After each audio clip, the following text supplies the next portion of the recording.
बिस्मिल्लाहिर्रहमानिर्रहीम, अस्सलाम वालेकुम। काफ़ी अरसे से हकीकत टीवी आपको बताता आ रहा है कि डोनाल्ड ट्रंप, उनकी इस्टेब्लिशमेंट, डीप स्टेट, उनकी फ़ौज के दरमियान बड़ी शदीद गर्मा गर्मी चल रही है और उनकी आपस में लड़ाई है। इस सूरत हाल के अंदर हालिया कुछ अरसा पहले हेड है US joint chief of staff के आर्मी के जनरल है मार्क वेले, इन्होंने जब आकर कहा कि चाइना इस पूरी बीमारी का जिम्मेदार नहीं है और ना ही कोई ये बीमारी चाइना से आई है, लिहाजा ना उन्होंने बनाई है ना इसका जिम्मेदार है। ये असल में डोनाल्ड ट्रंप को एक पैगाम था कि फौज उनकी नहीं चाहती किसी किस्म की लड़ाई, इसीलिए उन्होंने बयान देकर मामला क्लियर करना चाहा। लेकिन मजीद डिस्कस करने से पहले इस वीडियो को लाइक करें, हकीकत टीवी को सब्सक्राइब करें और बेल आइकन पर जरूर क्लिक करें। डोनाल्ड ट्रंप है कि वो बाज नहीं आ रहे क्योंकि उन्होंने जीतना है इलेक्शन, और इस इलेक्शन को जीतने के लिए उनके पास जो सबसे मेजर हथियार और सबसे अहम चीज़ होती है कि वो चाइना पर ब्लेम करे, जिस तरह इंडिया पाकिस्तान पर करता है। अब एक आर्टिकल बहुत ज़बरदस्त जो वॉशिंगटन पोस्ट के अंदर लिखा गया, असल में ये उनकी इस्टेब्लिशमेंट की तरफ से पैगाम था उनकी अवाम को भी और ट्रंप को भी कि अगर आपने जंग करने की कोशिश की चाइना के साथ तो अमेरिका की रियासतों के टुकड़े हो जाएंगे माशी बहरान की वजह से।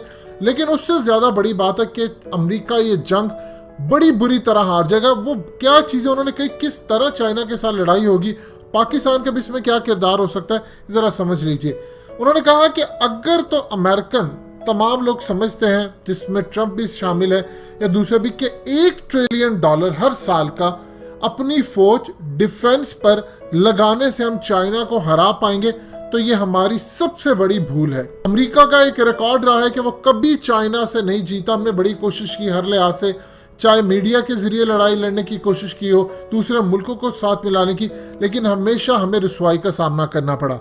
इस आर्टिकल के अंदर उन्होंने अपने एक अहम तरीन शख्स जिसका नाम है क्रिश्चियन ब्रोस, उसे किताब लिखवाई, जो कि फॉर्मर स्टाफ डायरेक्टर है सेनेट आर्म सर्विसेज कमेटी के, और ये बड़े क्लोज एडवाइजर रह चुके हैं सेनेटर जॉन मैकेन के, जो कि अब इस दुनिया में नहीं है। और इस किताब के जरिए फिर इसको पूरी दुनिया के अंदर हाईलाइट करवाने का मकसद ये था कि ट्रंप बाज आ जाए चाइना से लड़ाई लड़ने से पहले, ये ना हो कि अमेरिका का कुछ भी बाकी ना रहे।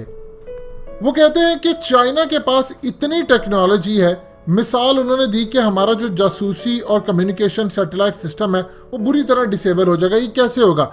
चाइना के पास जो 5G है वो अमेरिका से बेहतर है, और चाइना ने पिछले 15-20 सालों में अपनी टेक्नोलॉजी हथियार से चुपके से वो काम करता रहा। वो अमेरिका की तरह ना तो दुनिया में जाकर कहीं प्रॉक्सी जंगें लड़ता है, मुल्कों पर कब्जे करता है, और ना ही उन्होंने जाकर ढंढोरा पीटता है। अब वो टेक्नोलॉजी में इतना आगे चला गया है कि वो यहाँ पर लिखते हैं कि उनका जो जासूसी और कम्युनिकेशन सिस्टम है और सैटेलाइट सिस्टम है वो सबसे पहले डिसेबल हो जाएगा, जिसके बाद हम इस जंग लड़ने के काबिल नहीं होंगे।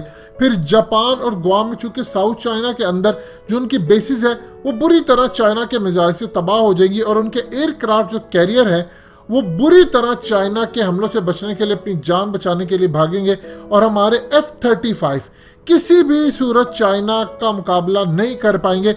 इवन के वो तबाह बर्बाद होंगे, या जब वो रीफ्यूल करने के लिए जाएंगे अपने टैंकर्स को, उतनी देर में चाइना उनको गिरा देगा। उसके बाद कई अमेरिकन फौजी जो हैं, चूंकि चाइना के पास टेक्नोलॉजी ऐसी है, इनको इदराक है, लेकिन उन्होंने इस आर्टिकल में शायद नहीं किया कि चाइना इस लेवल पर पहुंच चुका है कि वो हमारे फौजियों को अंधा कर देगा, बहरा काना कर देगा।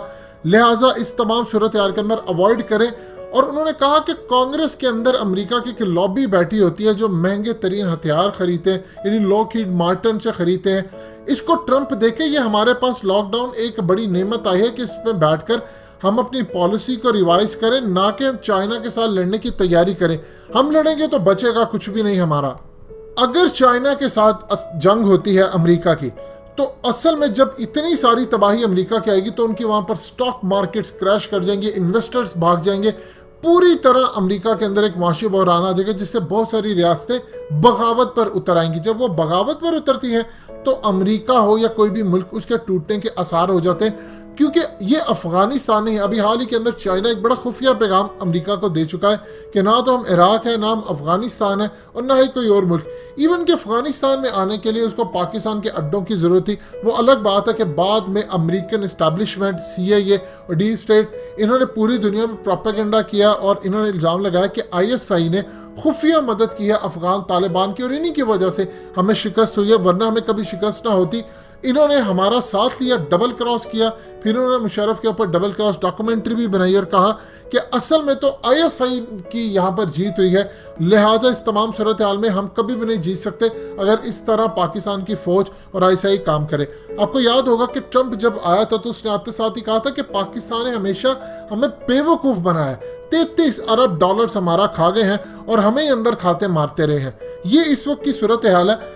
अब आप ये देख लें कि अचानक चाइना के खिलाफ महाज इन्होंने पूरा खोल दिया, अपने बॉम्बर्स भेजना शुरू कर दिए, B-1 B-54 साउथ चाइना में, और ताइवान का मसला खड़ा कर दिया। तो इस तमाम सूरत हाल में एक खामोश पैगाम उनकी फौज की तरफ से आया है। इसी तरह होता है जिस तरह पाकिस्तान में भी रियासत पैगाम देती है, इस्टेब्लिशमेंट पैगाम देती है बहुत सारे सहाफ़ियों के ज़रिए कि ये खबर ब्रेक कर दिया आपने, ये नहीं करना, वो नहीं करना, वरना ये हो जाएगा। इसी तरह अमेरिका में हुआ। ये अलार्मिंग सिचुएशन है कि अगर अमेरिका लड़ेगा तो अमेरिका के खुद ही टुकड़े टुकड़े हो जाएंगे। दोस्तों, हकीकत टीवी को सब्सक्राइब करना मत भूलिए, वीडियो को लाइक करें, शेयर करें और कमेंट सेक्शन में अपनी राय का इजहार ज़रूर करें।